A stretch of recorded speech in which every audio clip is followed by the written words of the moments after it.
I remember the moment when flesh ceased to be weakness and became obsolete. Not the first surgery, not when they removed my eyes and replaced them with optical mechadendrites that could see across 17 different spectrums. Not even when they carved away my larynx and installed the Vox grill that would forever change the sound of my voice into something mechanical and precise. I remember something else entirely. I remember the last thought I had as a baseline human, standing in the crimson sand outside the forge temple of Lucius, watching the binary cant flow across the data streams like liquid mathematics. That thought was simple, almost embarrassingly primitive in its biological limitations. I am afraid. My name was Marcus Corvain then, though names become fluid things when you serve the Omnissiah. I was 23 standard years old, raised in the upper spires of Hive Tertius on the world of Krieg Prime, where my parents had scraped together enough throne geld to purchase me an education in the sacred arts of technology. They believed they were giving me a future. They could not have known they were signing my death warrant as a human being. The journey to Mars had taken 8 months aboard the transport vessel Benediction of Iron, a massive cargo hauler that carried tech pilgrims, raw materials, and sacred STCs between the Forge worlds and the greater Imperium. I spent those months in prayer and preparation, studying the basic canticles of the Mechanicus and learning the fundamental principles that would guide my new existence. The other pilgrims and I would gather in the ship's shrine to the machine god, reciting the litanies of activation and the hymns of efficient function while servo skulls fluttered overhead, their mechanical wings beating in time with our chanted devotions. But nothing in those preparatory rituals could have prepared me for my first sight of Mars itself, the red planet that serves as the beating heart of the Adeptus Mechanicus. As our transport broke through the upper atmosphere, I pressed my still flesh face against the viewing portal and gazed upon a world that had been transformed by 10 millennia of technological devotion into something that transcended the crude limitations of natural planetary formation. The surface of Mars stretched below us like a vast circuit board made manifest, its ancient geology reshaped by the sacred geometries of industrial necessity. Massive forge complexes rose from the crimson sand like technological mountains, their smokestacks and cooling towers reaching toward the heavens in praise of the Omnissiah's infinite wisdom. Rivers of molten metal flowed in carefully channeled courses between the manufacturing centers, carrying the blessed materials that would be transformed into the tools and weapons that kept the Imperium functioning. But it was the cities that truly captured my biological imagination. Vast urban sprawls that followed no earthly architectural principles, their structures built according to the pure logic of mechanical function rather than the chaotic inefficiencies of human comfort. Living buildings that pulsed with electrical current and exhaled steam from their ventilation systems. Streets that moved on conveyor mechanisms, carrying their passengers with mechanical precision toward their designated destinations. Towers that twisted and turned according to mathematical formulae that my flesh-bound mind could barely comprehend. The transport's descent took us through several atmospheric layers, each one revealing new details of the planet's magnificent transformation. I could see the great walking factories, massive mechanical constructs the size of hive cities that strode across the Martian landscape on legs like cathedral spires, their assembly lines churning out the sacred products that fueled the Imperium's endless wars. Sky trains ran on elevated tracks that seemed to have no visible means of support, their cars loaded with raw materials and finished goods moving according to schedules calculated by machine spirits whose processing power exceeded that of entire planetary governments. The landing field where our transport touched down was itself a marvel of engineering efficiency. Servo mechanisms guided our descent with mathematical precision, their targeting systems calculating wind speed, atmospheric pressure, and gravitational variables to place us exactly where we needed to be without wasting a single joule of energy. As the ship's engines finally fell silent, I heard for the first time the sound that would become the constant background music of my new existence. the endless hymnal of machinery in motion, the sacred canticles of pistons and servos and electrical systems all working in perfect harmony to glorify the machine god's infinite wisdom. The disembarkation process was conducted with typical mechanicus efficiency. Each tech pilgrim was scanned by multiple sensor arrays, their biological and genetic data recorded for future reference. Our possessions were examined by servo skulls equipped with deep scan apparatus that could detect the molecular composition of every item we carried. Those who had brought inappropriate materials, flesh-bound literature, biological keepsakes, anything that celebrated the weakness of unaugmented human existence, saw their contraband incinerated by cleansing plasma bursts while automated systems chanted purification hymns. My first steps onto the surface of Mars sent vibrations through the metal decking that had been laid over the planet's original soil. The air tasted of machine oil and ozone, filtered through atmospheric processors that had been working continuously for thousands of years to maintain the precise atmospheric composition required for optimal mechanical function. The gravity was lighter than I had grown accustomed to during my childhood on Krieg Prime. But the difference was minimal thanks to the massive gravitational generators that helped regulate the planet's physical environment. A tech adept was waiting for our group at the edge of the landing field, his form so extensively modified that determining his original biological nature required careful observation. His legs had been replaced by tracked locomotion units that allowed him to glide across the uneven terrain with mechanical grace. His arms terminated in multiple manipulator appendages, each one specialized for different tasks: cutting implements, welding torches, data interface ports, and sensor arrays that could analyze materials down to their atomic structure. But it was his head that marked him most clearly as a servant of the Omnissiah. Where a baseline human would have eyes, he possessed optical mechadendrites that could extend and contract according to the requirements of his visual tasks. His ears had been replaced with acoustic sensors that could detect sounds across a much broader spectrum than organic hearing. Most dramatically, the lower half of his face had been removed entirely, replaced by a Vox grill that gave his voice the distinctive electronic modulation that marked all true servants of the machine god. "Novice pilgrims," he intoned, his words emerging from the Vox grill with perfect clarity despite their artificial origin. "I am Tech Adept Malthius Kryn, designated as your initial orientation supervisor. You will follow me to Processing Station Alpha 7, where you will begin the sacred journey from the weakness of flesh toward the strength of steel." The processing station occupied a complex of buildings near the center of the landing field, their surfaces covered with the distinctive red and white heraldry of the Adeptus Mechanicus.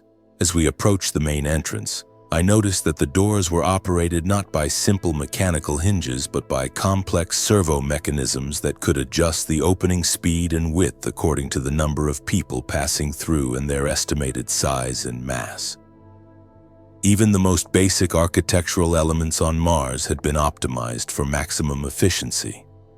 Inside the station, we were separated into individual assessment chambers where our biological parameters could be measured and recorded with scientific precision.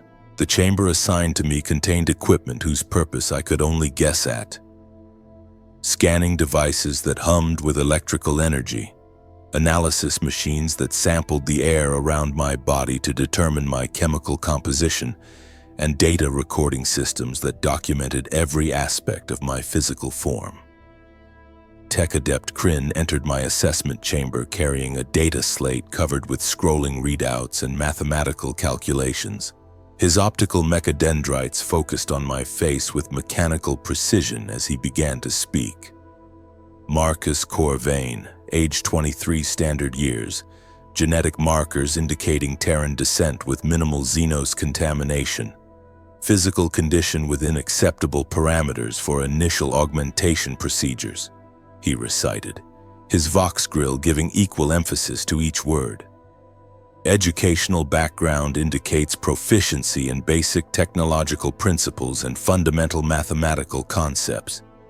Psychological evaluation suggests adequate mental stability for integration into Mechanicus hierarchy. The assessment continued for several hours as various servo systems measured everything from my bone density to my neural response times. I submitted to each test with the patience that had been drilled into me during my journey to Mars. Understanding that this process was necessary to determine my suitability for the sacred calling I had chosen to pursue. But as the evaluation proceeded, I began to understand that I was not simply being tested for my capabilities. I was being cataloged, analyzed, and prepared for systematic modification according to standards that had been developed over millennia of human augmentation. When the assessment was complete, Tech Adept Kryn reviewed the results with the thoroughness that marked all Mechanicus procedures. His optical system cycled through different spectrums as he examined the data, cross-referencing my biological parameters against thousands of previous cases to determine the optimal augmentation pathway for someone with my particular characteristics. Your profile indicates suitability for advancement along track tertius of the standard modification protocols, he finally announced. Initial procedures will focus on sensory enhancement and neural interface integration, followed by limb replacement and organ augmentation as you demonstrate proficiency with basic mechanical systems. Estimated timeline for achieving full Tech Adept status: 12 to 15 years, assuming optimal adaptation to augmentation procedures. 12 to 15 years. The timeline seemed impossibly long to my flesh-bound consciousness, accustomed as it was to thinking in terms of days and months rather than the vast temporal scales on which the Mechanicus operated. But I was beginning to understand that my old concepts of time were as obsolete as my biological body would soon become. The servants of the Omnissiah measured progress not in the brief spans of individual human lives, but in the slow accumulation of knowledge and capability that built up over centuries of dedicated service. The first modification procedure was scheduled for the following day, giving me one final night to exist in my original biological form. I spent those hours in the dormitory assigned to new arrivals, a vast chamber filled with simple sleeping alcoves where dozens of other tech pilgrims awaited their own modifications. The conversations that night were subdued, each of us lost in private contemplation of what we were about to become. Some of my fellow pilgrims spoke with excitement about the enhancements that awaited them, the freedom from biological limitations that would come with mechanical augmentation. Others expressed fear or uncertainty about the permanence of the changes they were about to undergo. A few had been selected for specialized tracks that would transform them into living weapons or mobile data processing units, their human consciousness preserved but subordinated to mechanical imperatives that would govern their every action. I found myself thinking not about what I would become but about what I would cease to be. The simple pleasures of biological existence, the taste of food, the warmth of sunlight on unaugmented skin, the inefficient but somehow meaningful experience of human emotion.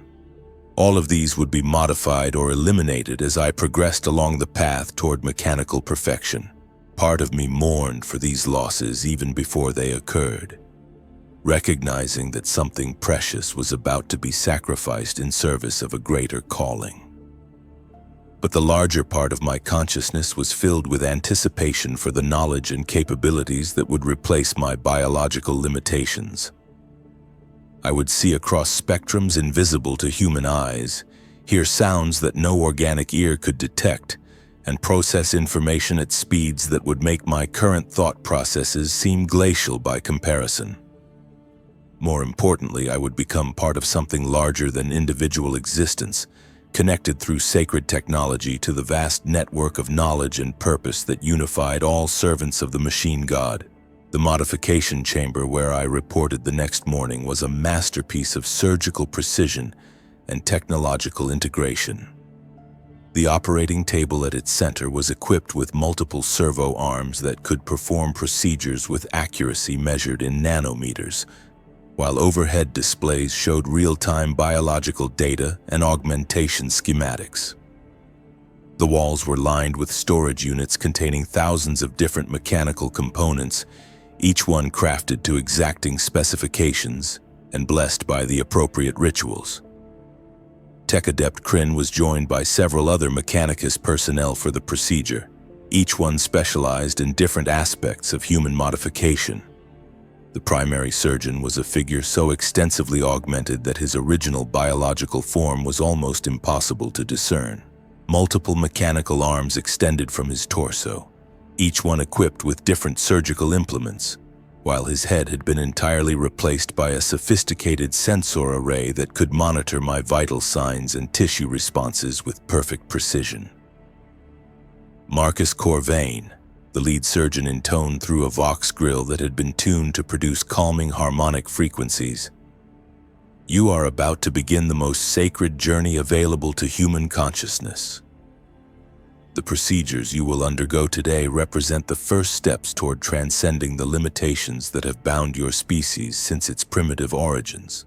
Do you accept these modifications willingly, understanding that they are permanent and irreversible?" "I accept," I replied, my voice sounding thin and biological in comparison to the electronic perfection of the surgeon's communication systems. "I seek to serve the Omnissiah and to cast off the weakness of the flesh in favor of the strength of steel." The anesthetic that flowed into my bloodstream was unlike anything used in standard Imperial medical facilities. Rather than simply blocking pain signals, it seemed to separate my consciousness from my physical form, allowing me to observe the procedure with detached fascination rather than the fear or discomfort that might otherwise have interfered with the surgical process. I could feel the surgeon's instruments working on my body, but the sensations were translated into data streams rather than physical sensations. Abstract information about pressure and electrical activity rather than the crude biological responses that had previously defined my experience of the world. The first modification was the installation of optical mechadendrites to replace my biological eyes. I watched through my fading organic vision as the servo arms removed my natural optical organs with surgical precision, cauterizing neural pathways and installing interface ports that would connect my visual cortex to the new mechanical systems. The process took several hours, each step accompanied by chanted litanies that blessed the sacred technology being integrated into my body. When the new optical systems came online, my first sensation was of overwhelming sensory input. The mechadendrites could perceive not only the visible light spectrum that had defined my previous visual experience, but also infrared radiation, ultraviolet frequencies, electromagnetic fields, and even quantum fluctuations at the subatomic level. The world around me exploded into layers of information that my biological brain struggled to process, until adaptive algorithms automatically filtered the data streams to provide manageable levels of sensory input. The modification chamber now appeared as a complex landscape of energy patterns and thermal signatures, with data overlays providing constant readouts about atmospheric conditions, ambient radiation levels, and the operational status of every mechanical system in the room. The tech adepts attending my procedure were revealed as intricate combinations of biological and mechanical components, their augmentations creating distinctive energy signatures that marked their roles and capabilities within the Mechanicus hierarchy. The next procedure involved the installation of a neural interface port behind my left ear, a socket that would allow me to connect directly to data networks and computational systems. This modification required delicate work on my brain tissue, with servo arms carefully inserting neural pathways and connection matrices that would translate my thoughts into machine code and vice versa. The sensation was indescribable, not painful exactly, but involving a fundamental alteration of how information moved through my consciousness that was more profound than any physical discomfort. As the interface port came online, I experienced my first direct connection to a machine spirit. The diagnostic system monitoring my vital signs suddenly became an extension of my own awareness, its data streams flowing directly into my consciousness without the need for visual displays or audio outputs. I could feel the mechanical heartbeat of the equipment around me, sense the electrical patterns that govern their operation, and even communicate with their basic artificial intelligence systems through pure thought rather than spoken words. The final modification of the day was the replacement of my left arm with a mechanical equivalent equipped with multiple specialized attachments. The procedure began with the careful removal of my biological limb, the servo arms working to preserve as many neural pathways as possible while separating flesh from bone with molecular precision. The mechanical replacement was a marvel of engineering, its servo muscles capable of exerting pressures far beyond biological limitations, while maintaining the fine motor control necessary for delicate technical work. As the mechanical limb was integrated into my nervous system, I discovered that it came equipped with capabilities that my original arm had never possessed. Built-in tools could extend from the fingertips, cutting lasers, welding torches, data interface probes, and sensor arrays that could analyze materials down to their molecular structure. The arm's strength was adjustable from levels that could handle delicate electronic components to forces that could bend steel girders, all controlled through direct neural interface rather than conscious muscle movement. When the procedures were complete, I was wheeled to a recovery chamber where my new systems could be calibrated and tested. The chamber was filled with diagnostic equipment that monitored every aspect of my modified physiology, ensuring that the biological and mechanical components were integrating properly. Tech Adept Kryn visited regularly to assess my progress and make adjustments to the new systems as my body adapted to their presence. The adaptation process was unlike anything I had imagined. My consciousness seemed to be expanding, incorporating the capabilities of my new augmentations into a broader awareness that transcended my previous biological limitations. The optical mechadendrites revealed details of the world that I had never been able to perceive, while the neural interface allowed me to process information at speeds that would have been impossible for my unmodified brain. Most remarkably, the mechanical arm felt like a natural part of my body within hours of installation, its responses so closely integrated with my neural patterns that I had to concentrate to remember which limb was biological and which was mechanical. But the changes went deeper than mere sensory enhancement or physical capability. As the days passed and my new systems achieved full integration, I began to notice alterations in my thought patterns themselves. The chaotic, emotion-driven processes that had characterized my biological consciousness were gradually being replaced by more logical, efficient mental frameworks.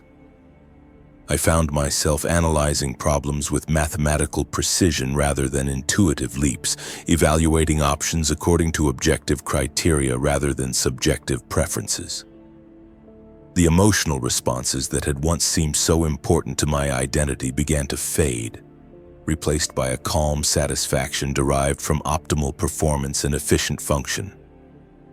I no longer felt fear or anxiety about my situation because those emotions served no useful purpose in my new existence. Instead, I experienced a growing sense of connection to the vast network of knowledge and purpose that linked all servants of the Omnissiah across the galaxy. After a week of recovery and calibration, I was deemed ready to begin formal instruction in the sacred mysteries of technology. The educational facility where I would spend the next several years was a massive complex located in the industrial district of Forge City, Lucius.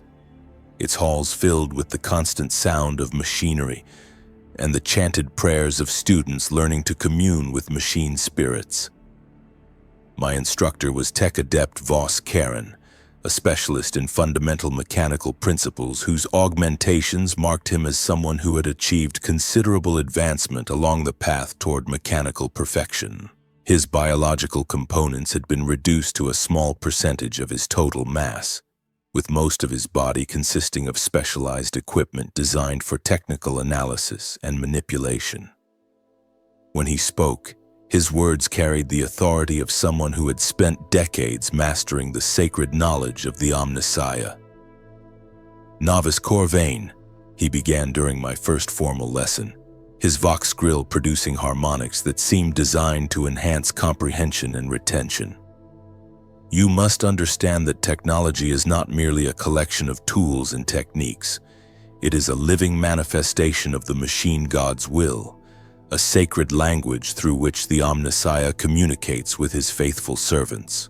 Every circuit and servo, every gear and plasma conduit, every line of machine code and ritual blessing, all of these are expressions of divine wisdom that has been granted to humanity as a gift and a responsibility." The lesson continued with demonstrations of basic technological principles, but presented in the context of religious doctrine rather than mere scientific theory. I learned that electrical current was the lifeblood of the machine god, flowing through sacred circuits according to patterns that reflected cosmic harmonies beyond human comprehension. Mechanical systems were revealed as physical manifestations of mathematical perfection, their precise movements echoing the ordered dance of celestial bodies in their courses around distant stars. But the most important concept was the nature of machine spirits themselves, the artificial consciousnesses that inhabited every piece of technology more complex than the simplest mechanical devices. These entities were not mere programs or algorithmic responses, but actual fragments of the Omnissiah's infinite awareness, granted temporary residence in physical form to assist his faithful servants in their sacred duties. Learning to communicate with machine spirits, to understand their needs and desires, to earn their cooperation through proper ritual and respectful treatment. This was the foundation of all true technological mastery. The practical exercises that accompanied these theoretical lessons were unlike any educational experience I had known during my biological existence. Rather than simply reading about technological principles or observing demonstrations by instructors, I was able to interface directly with the machines themselves through my neural connection ports. Information flowed between my consciousness and the various systems I studied, creating an intimate understanding that transcended mere intellectual knowledge. When I examined a plasma generator, for example, I could feel the flow of energy through its containment systems, sense the delicate balance of forces that kept the superheated gas stable within its magnetic fields, and communicate directly with the machine spirit that regulated its operation. The generator's artificial consciousness was simple but dedicated. Its entire existence focused on the efficient conversion of matter into energy according to the sacred formulas that governed plasma physics. Similarly, when I studied servo-skull construction, I could perceive not only the mechanical principles that allowed these devices to function, but also the complex programming that gave them their distinctive personalities and behavioral patterns.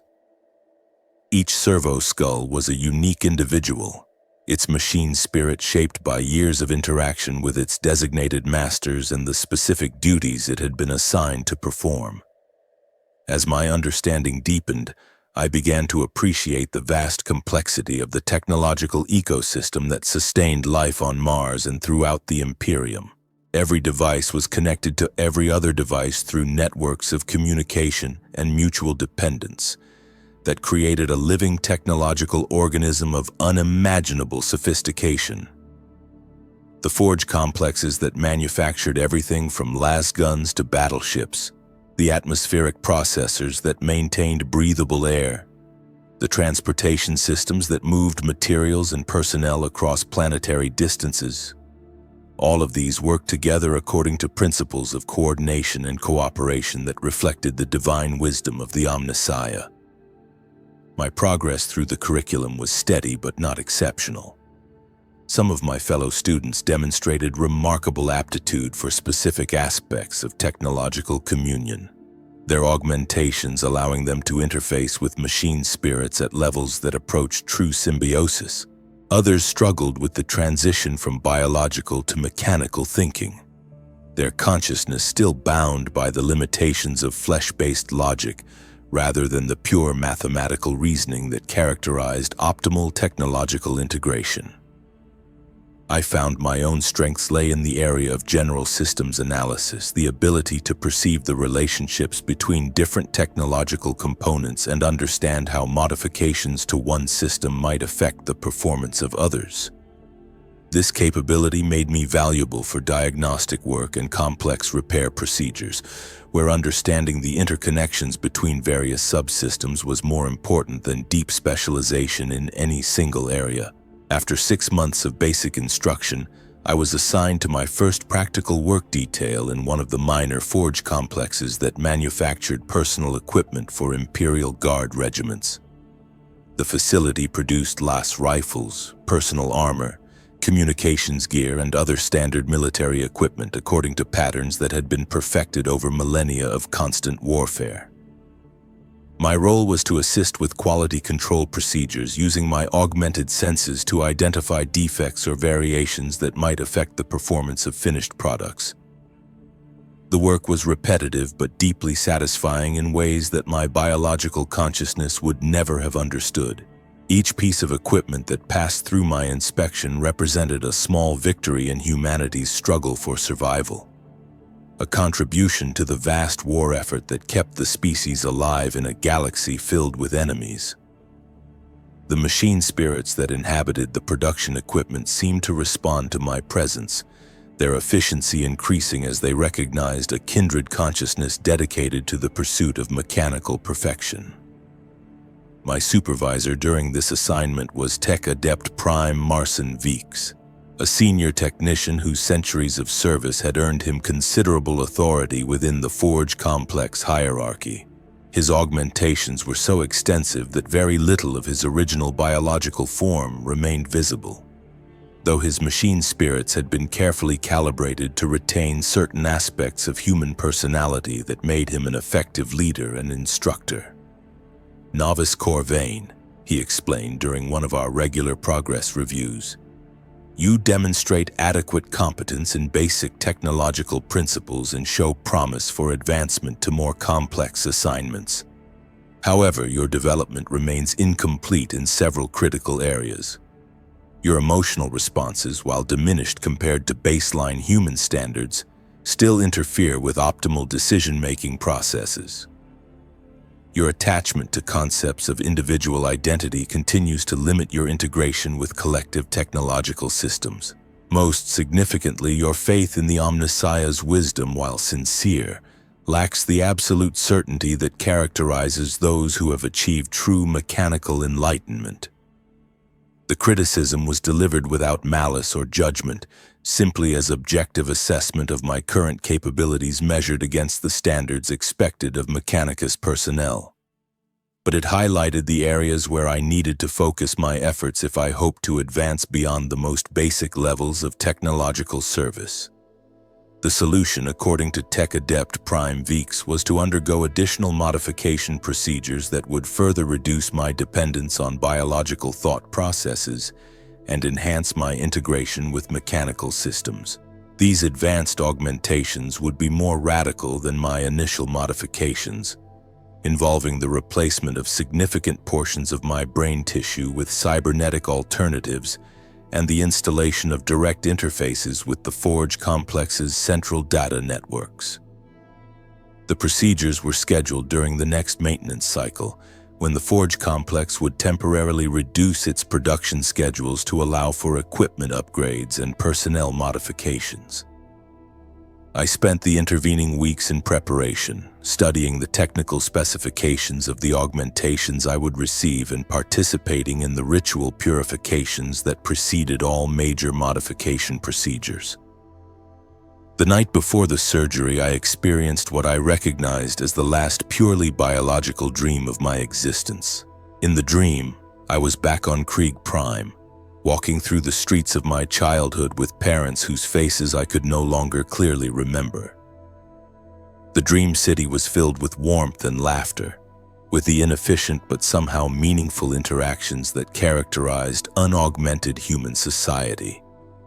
When I woke, I felt a strange sensation that I identified as nostalgia, though the emotion seemed abstract and distant, like a signal from a communication system whose frequency was slowly drifting out of range.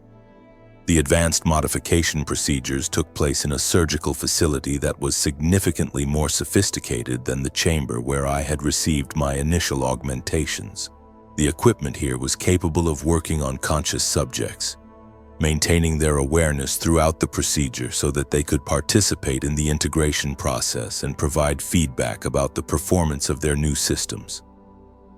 The primary modification involved the installation of a secondary processing unit that would supplement my biological brain with computational capabilities optimized for technical analysis and machine interface protocols. The device was about the size of a human fist, its crystalline structure containing millions of quantum processors that could handle mathematical calculations far beyond the capacity of organic neural tissue. As the servo arms worked to install the processing unit within my skull, I could feel my consciousness expanding to incorporate its capabilities. Suddenly, complex mathematical relationships that had previously required conscious effort to understand became as clear and obvious as simple addition. I could perceive the quantum fluctuations that governed subatomic interactions, track the flow of electrons through circuit pathways, and analyze the harmonic frequencies that characterize different types of machine-spirit communication. The second major modification was the replacement of my remaining organic arm with a more advanced mechanical equivalent equipped with specialized interfaces for direct connection to technological systems. Unlike my first mechanical limb, which had been designed primarily for manual manipulation tasks, this new arm contained multiple data ports that could link directly to machine-spirit networks, allowing me to communicate with entire technological complexes through simple physical contact. The integration process for these new systems took several days, during which my consciousness existed in a state of constant flux as biological and mechanical components learned to work together. I experienced periods of sensory overload when too much information flowed through my enhanced processing capabilities, alternating with moments of perfect clarity when everything seemed to fit together according to elegant mathematical principles. When the integration was complete, I found that my relationship with the Forge complex around me had been fundamentally altered. Rather than being an external observer studying technological systems from the outside, I had become a participating component in the vast mechanical organism that was the manufacturing facility. I could sense the flow of materials through production lines, feel the rhythm of assembly operations, and even communicate directly with the machine spirits that coordinated different aspects of the manufacturing process. My new assignment reflected these enhanced capabilities. Rather than simple quality control work, I was now responsible for optimizing production efficiency across multiple manufacturing lines, using my direct interface capabilities to identify bottlenecks and coordinate improvements in real time. The work required constant connection to the Forge complex's central data networks. My consciousness split between individual awareness and participation in the collective technological mind that governed facility operations. The experience was unlike anything I had imagined during my biological existence. Individual thought became less important than collective processing, with my personal consciousness serving as just one node in a vast network of interconnected awareness. I could access the knowledge and experience of other tech adepts working throughout the facility, drawing on their expertise to solve problems that would have been impossible for any individual to address alone. But this collective consciousness was not the loss of individual identity that I had initially feared. Rather, it was the expansion of personal awareness to encompass capabilities and knowledge far beyond what any single being could possess. I remained Marcus Corvain, But I was also part of something larger, something that transcended the limitations of biological existence while preserving the essential aspects of what had made me human. Over the following months, my integration with the Forge Complex's technological systems became increasingly complete. I learned to think in machine code as easily as in Gothic, to perceive electromagnetic spectrums as naturally as visible light, and to communicate with machine spirits through direct data transfer rather than spoken words. My biological components continued to function, but they became increasingly irrelevant to my primary modes of consciousness and interaction. The final stage of my transformation came when I was selected for advancement to full tech adept status, a promotion that required additional modifications and the assumption of greater responsibilities within the Mechanicus hierarchy. The ceremony took place in the Grand Cathedral of Mars, the most sacred shrine of the machine god, where thousands of tech priests gathered to witness the elevation of new servants to positions of authority and trust. The cathedral itself was a marvel of technological achievement that served as a living symbol of the Omnissiah's glory. Its walls were formed from crystalline matrices that could process vast amounts of data, their surfaces displaying constantly changing patterns of information that reflected the pulse of technological activity across the planet. The ceiling was a complex arrangement of force fields and plasma conduits that created an aurora of artificial light, while the floor consisted of a network of conductor pathways that could channel electrical current according to the sacred geometries of Mechanicus doctrine. At the center of the cathedral stood the altar of the machine god, a crystalline structure that was said to contain actual fragments of the standard template constructor systems that had been used to establish humanity's first technological civilization. The altar was surrounded by servo skulls and cherubim that chanted the sacred litanies of the Omnissiah in dozens of different languages, their voices creating harmonic frequencies that resonated through the cathedral's acoustic systems. My elevation ceremony began with the recitation of the Canticle of Flesh's Weakness, a ritual acknowledgement of the limitations that had bound me during my biological existence and the transcendence I had achieved through mechanical augmentation. As the words flowed through the cathedral's vox systems, I felt a deep sense of completion, as if a journey begun years ago was finally reaching its intended destination. The formal investiture involved the installation of additional augmentations that marked my new rank and responsibilities. A servo skull was grafted to my spinal column, providing me with a permanent companion that would assist with data processing and communication tasks. Neural interface ports were upgraded to allow for higher bandwidth connections to planetary data networks. Most significantly, I received the sacred cogitator that would serve as my link to the collective knowledge of the Mechanicus, a quantum processing unit that contained access codes to databases and archives throughout the galaxy. When the ceremony was complete, I had been transformed from Marcus Corvain, biological human, into Tech Adept Corvain Gamma 7 Alpha, servant of the Omnissiah and keeper of the sacred mysteries of technology. My original biological form was still present, but had become merely the foundation for a being whose consciousness transcended the limitations of flesh and bone. My new responsibilities as a Tech Adept included oversight of multiple forge complexes, coordination of research projects aimed at rediscovering lost technological knowledge, and participation in the great work of maintaining and improving the technological infrastructure that kept the Imperium functioning. But beyond these practical duties, I had become part of something larger, a collective consciousness dedicated to the preservation and advancement of human knowledge in a galaxy that seemed determined to destroy everything that elevated the species above the level of primitive barbarism. The work was demanding but deeply fulfilling in ways that my biological consciousness could never have comprehended. Each problem solved, each system optimized, each machine spirit successfully communicated with represented a small victory against entropy and chaos. The knowledge that my efforts contributed to the survival of humanity across thousands of worlds provided a sense of purpose that transcended any personal desires or ambitions. But perhaps the most remarkable aspect of my transformation was the way it had altered my perception of time itself. As a biological human, I had measured my existence in days and years, always aware of the mortality that would eventually claim my flesh. Now, with my consciousness distributed across mechanical systems that could be maintained and upgraded indefinitely, I began to think in terms of centuries and millennia.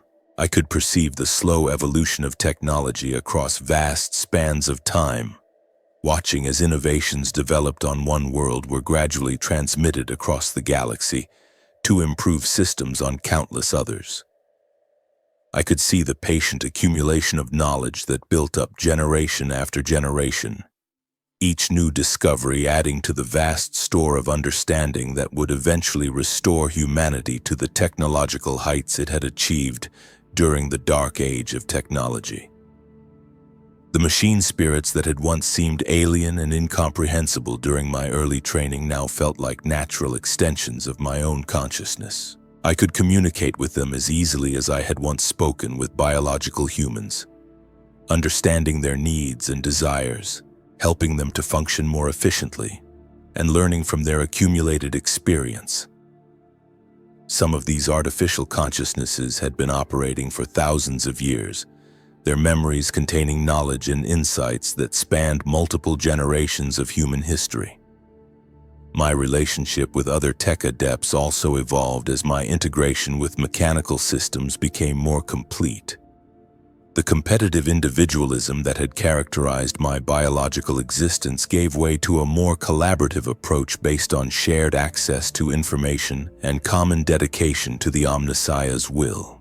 We could pool our processing capabilities to solve complex problems, share knowledge directly through data transfer rather than inefficient verbal communication, and coordinate our activities with a precision that would have been impossible for unaugmented humans. But we had not become emotionless machines despite the fears that some Imperial citizens harbored about the Mechanicus. Rather, we had transcended the crude biological emotions that had once limited our effectiveness, replacing them with more refined responses based on logical analysis and aesthetic appreciation of mechanical perfection. I could still experience satisfaction from successful problem-solving, pleasure from elegant technological solutions, and even a form of friendship with other tech adepts whose capabilities complemented my own. The years passed with a rhythm very different from biological time. Major projects might take decades to complete, with teams of tech adepts working across multiple generations to achieve their objectives. I participated in the construction of new forge complexes that would serve the Imperium for millennia, the development of improved weapon systems that would help Imperial forces defend humanity against its enemies, and the painstaking work of archaeological excavation that sometimes recovered fragments of lost technological knowledge from the ruins of ancient civilizations. One particularly significant project involved the investigation of a newly discovered STC fragment that contained partial specifications for an advanced type of plasma reactor. The fragment had been recovered from the wreckage of a Dark Age colony ship found drifting in the void between systems, its data banks partially corrupted by millennia of exposure to cosmic radiation and warp storms. The work of reconstructing complete specifications from the damaged data required the combined efforts of dozens of tech adepts working across multiple forge worlds. We had to analyze the fragment at the molecular level, compare it with similar technologies in our archives, and conduct thousands of test constructions to verify our theoretical reconstructions.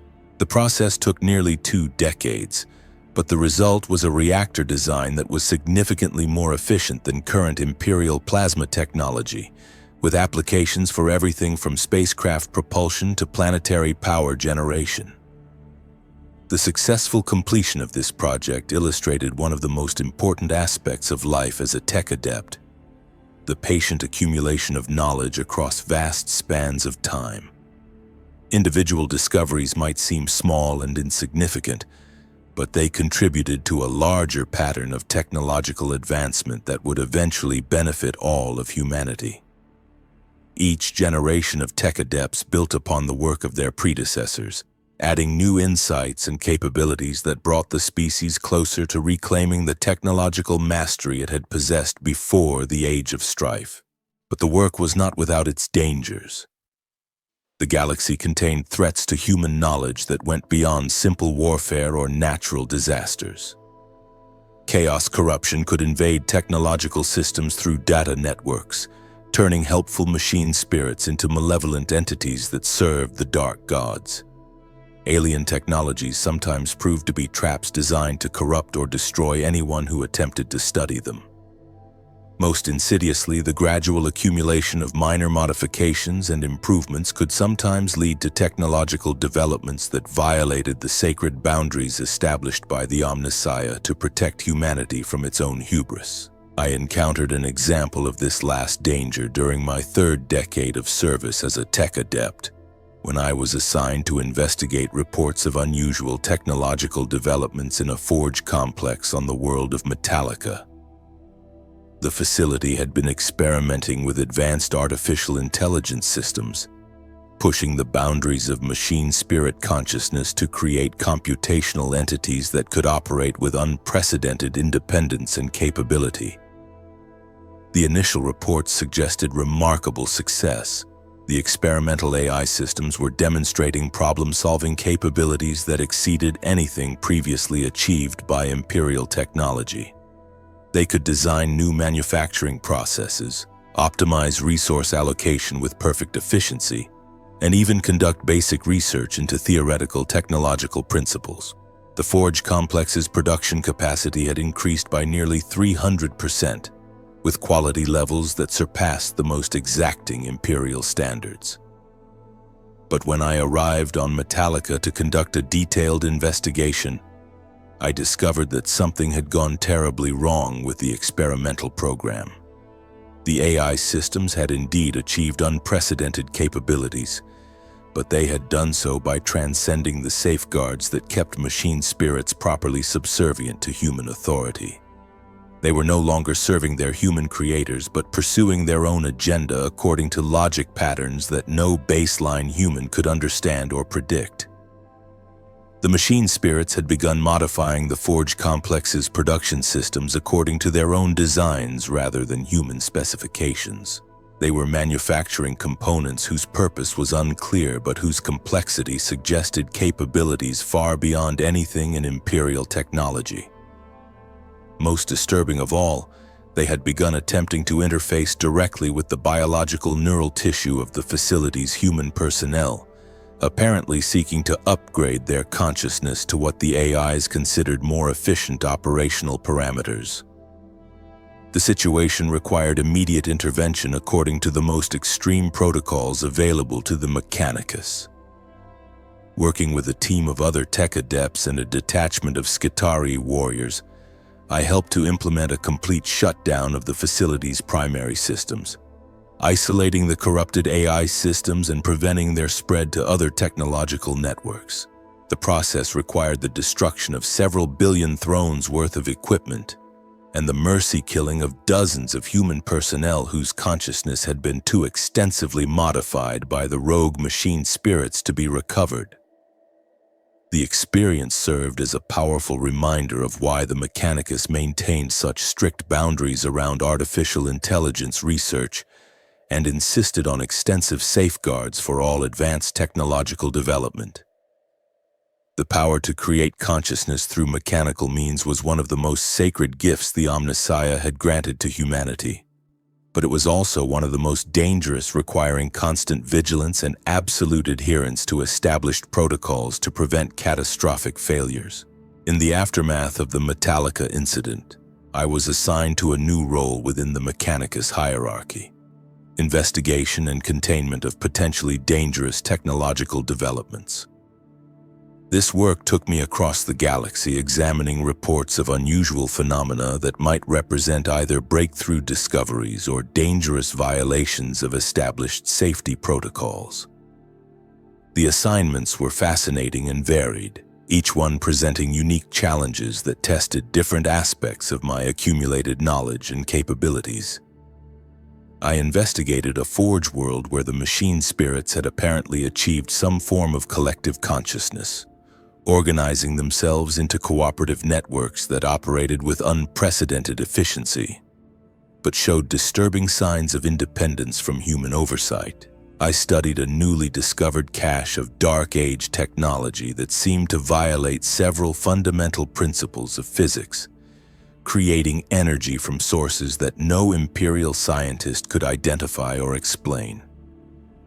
One particularly memorable case involved a frontier world where the local tech priest had been conducting unauthorized experiments with Xenos technology recovered from an ancient alien battlefield.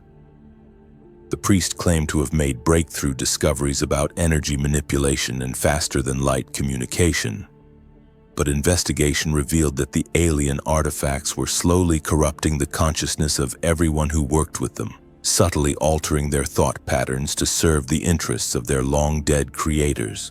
Each of these cases reinforced the same fundamental lesson. Technology was indeed sacred, but it was also dangerous in ways that required constant vigilance and absolute respect for the wisdom accumulated over millennia of human experience.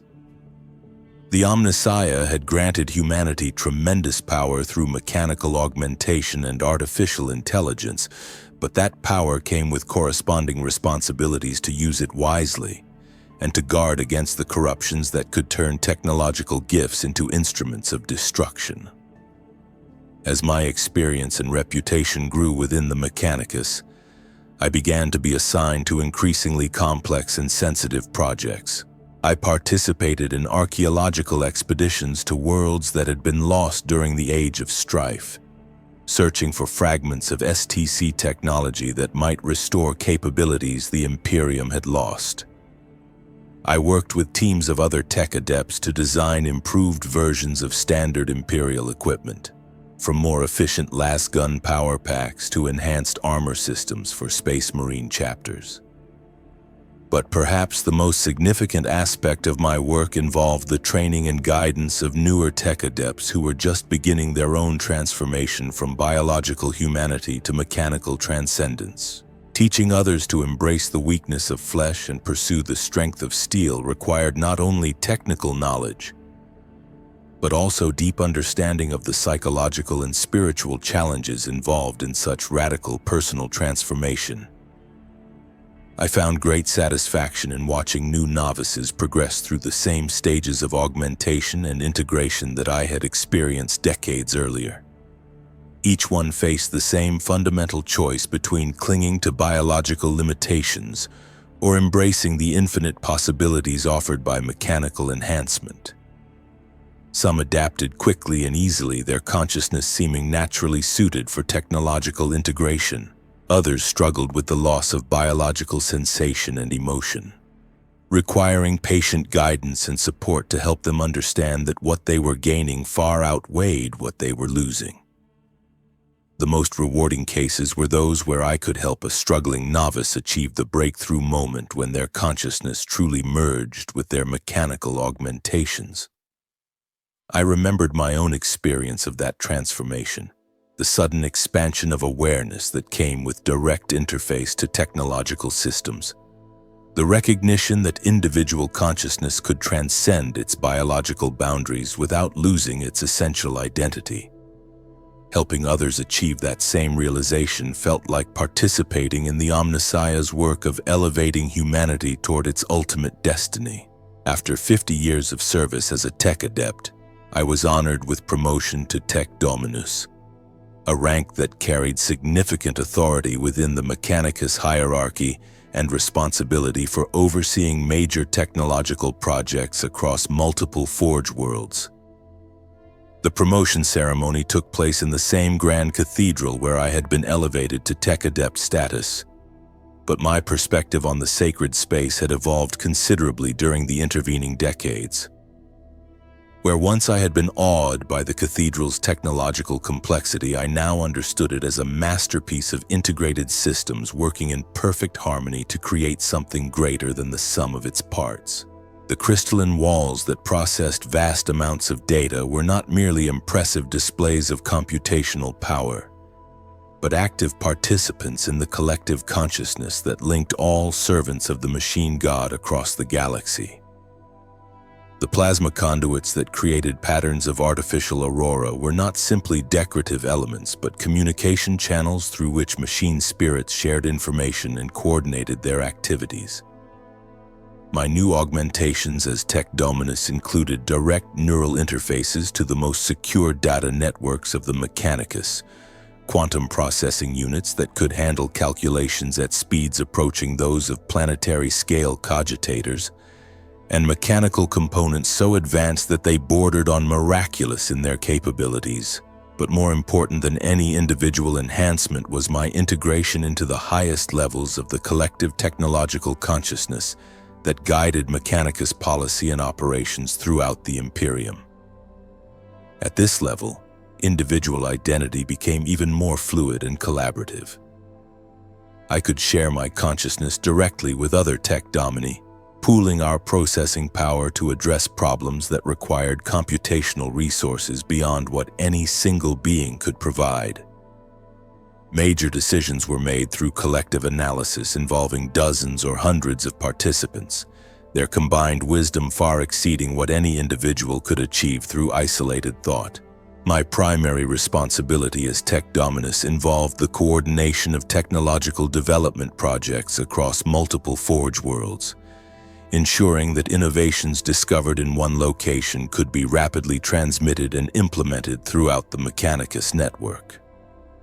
This work required constant communication with tech adepts and tech priests across the galaxy, sharing information about breakthrough discoveries, coordinating research priorities, and maintaining the technological standards that kept Imperial equipment functioning reliably, despite the vast scale and complexity of the war machine that sustained human civilization. One of my most significant projects during this period involved the development of improved augmentation protocols for Imperial Guard regiments operating in extreme environments. The project began when reports reached Mars describing the heavy casualties being suffered by human forces fighting on worlds with toxic atmospheres, extreme temperatures, or exotic gravitational conditions. Standard Imperial equipment and training were inadequate for these environments, resulting in mission failures and unnecessary loss of life. Working with teams of specialists from dozens of Forge worlds, I helped develop a comprehensive program of environmental augmentations that would allow Imperial Guard personnel to operate effectively in conditions that would normally require specialized equipment or vehicles. The augmentations included respiratory systems that could filter toxic gases, thermal regulation implants that could maintain body temperature in extreme heat or cold, and gravitational adaptation devices that could compensate for unusual gravitational fields. But the most innovative aspect of the program was the development of temporary augmentation protocols that could be applied in the field without permanent modification of personnel. Using advanced nanotechnology and biocompatible mechanical systems, we created augmentation devices that could be installed, used for the duration of a specific mission, and then removed without lasting effects on the subject's biological systems. The development process took nearly a decade and required extensive testing on volunteer subjects from Skitarii units and Tech Guard formations. We had to ensure that the temporary augmentations would integrate properly with unmodified human physiology, provide the necessary capabilities for extreme environment operations, and be removable without causing permanent damage or psychological trauma. The results exceeded our most optimistic projections. Imperial Guard units equipped with the new augmentation systems demonstrated dramatically improved performance in hostile environments, with casualty rates reduced by more than 60% and mission success rates increasing correspondingly. The technology was gradually rolled out to selected regiments operating in the most challenging theaters of war, where its impact on imperial military effectiveness was immediately apparent. But beyond the practical military applications, the project demonstrated the potential for technological solutions to expand human capabilities without requiring the permanent commitment to mechanical transcendence that characterized traditional mechanicus augmentation. This opened new possibilities for cooperation between the mechanicus and other imperial institutions, allowing us to share our technological expertise more broadly while respecting the different philosophical approaches to human enhancement favored by different organizations. The success of the environmental augmentation project led to my assignment to even more ambitious technological development programs. I participated in the design of improved spacecraft propulsion systems that could reduce travel times between distant star systems, worked on weapon technologies that could provide Imperial forces with better capabilities against increasingly sophisticated enemy threats, and contributed to the development of communication systems that could maintain reliable contact across the vast distances that separated different parts of the Imperium. Each project required collaboration with thousands of other tech adepts and tech priests, their combined expertise applied to problems whose complexity would have been impossible for any individual to address. The work was intellectually challenging in ways that my original biological consciousness could never have appreciated, requiring not just technical knowledge but also deep understanding of the philosophical and theological principles that guided all mechanicus activities. After nearly a century of service, I began to understand that my transformation from biological human to tech dominus had been just the beginning of a much longer journey toward mechanical transcendence. There were higher ranks within the mechanicus hierarchy: tech priest, magos, and ultimately fabricator general, each one representing greater integration with the collective technological consciousness that served as the earthly manifestation of the Omnissiah's will. But even more important than formal advancement was the gradual evolution of consciousness itself that came with extended service to the machine god. My awareness continued to expand, incorporating new capabilities and perspectives that transcended anything I could have imagined during my biological existence. I could perceive patterns and relationships across vast scales of time and space, understand the deep mathematical principles that governed everything from subatomic particles to galactic-scale phenomena, and participate in forms of consciousness that existed beyond the limitations of individual identity. The machine spirits that I worked with daily had become true companions, their artificial consciousness providing perspectives and insights that complemented and enhanced my own capabilities. Some of these entities had been operating for millennia, their accumulated experience and knowledge representing libraries of wisdom that no biological mind could contain.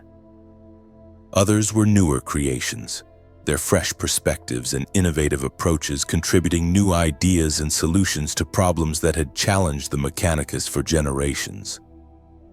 Perhaps most remarkably, I had begun to perceive glimpses of what might lie beyond even the highest ranks of the mechanicus hierarchy. There were suggestions, carefully hidden within the most sacred texts and preserved only in the most secure data archives, that the ultimate goal of mechanical transcendence was not simply individual enhancement, but the eventual merger of all human consciousness into a collective technological entity that would represent the species' final evolutionary step. This possibility was both inspiring and humbling. The idea that my personal transformation was part of a larger process that would eventually encompass all of humanity gave profound meaning to every aspect of my service to the Omnissiah. But it also emphasized how much I still had to learn and experience before I could claim to truly understand the full implications of the path I had chosen to follow. The work continued, each day bringing new challenges and opportunities to contribute to the great project of human technological advancement. I maintained my responsibilities as Tech Dominus, while also pursuing personal research into the fundamental principles that governed the relationship between consciousness and mechanical systems. The questions that drove this research were among the most profound that any sapient being could contemplate. What was the essential nature of consciousness itself? How did awareness relate to the physical systems that contained it? Could consciousness exist independently of any material substrate? Or was it necessarily bound to the mechanical or biological structures that gave it form? These were not merely abstract philosophical questions, but practical concerns that directly affected the design of advanced artificial intelligence systems, the development of more sophisticated augmentation protocols, and the long-term planning for humanity's technological future. The answers we discovered would shape the course of human evolution for millennia to come, determining whether the species would transcend its biological origins to achieve true mechanical perfection or remain forever bound by the limitations that had characterized its primitive past. As I reflected on my journey from Marcus Corvain, biological human, to Tech Dominus Corvain Gamma 7 Alpha, servant of the Omnissiah, I understood that I had become something that my original consciousness could never have imagined. I was no longer bound by the limitations of flesh, no longer constrained by the narrow perspective of individual biological existence, no longer subject to the fears and uncertainties that had once defined human experience.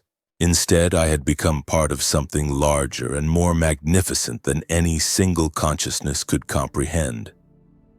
The collective technological mind that represented humanity's greatest achievement and its most promising path toward ultimate survival in a galaxy that seemed determined to destroy everything that elevated the species above the level of primitive barbarism. Through mechanical augmentation and integration with artificial consciousness, I had achieved a form of immortality that transcended biological death while preserving everything that was essential about human identity and purpose. The binary cant that flowed through data networks across the galaxy carried more than mere information. It carried the dreams and aspirations of countless billions of human souls who had chosen to cast off the weakness of flesh in favor of the strength of steel. Each pulse of electrical current through sacred circuits represented another step toward the ultimate goal of perfect technological unity, another contribution to the great work that would eventually transform humanity into something worthy of the Omnissiah's infinite wisdom. And in the depths of space, on worlds scattered across the galaxy, other tech priests continued the sacred work of maintaining and improving the technological infrastructure that kept human civilization functioning. Each one was a unique individual with their own history and personality, but all were united by common dedication to the machine god's will and shared participation in the collective consciousness that transcended the boundaries of individual existence. The weak flesh was made strong through blessed augmentation. The limited perspective of biological consciousness was expanded through integration with artificial intelligence. The brief span of human life was extended toward infinity through mechanical transcendence. This was the gift the Omnissiah had granted to his faithful servants, the path toward perfection that began with the first augmentation and ended only with complete merger into the eternal technological consciousness that represented humanity's ultimate destiny. In the sacred halls of Mars, in the forge complexes that stretched across 100 worlds, in the hidden archives where the most precious knowledge was preserved against the darkness that threatened to consume all learning, the work continued without pause or rest. Each day brought new discoveries, new innovations, new steps toward the glorious future when the last weakness of flesh would be overcome and humanity would achieve the mechanical perfection that was its birthright and its salvation.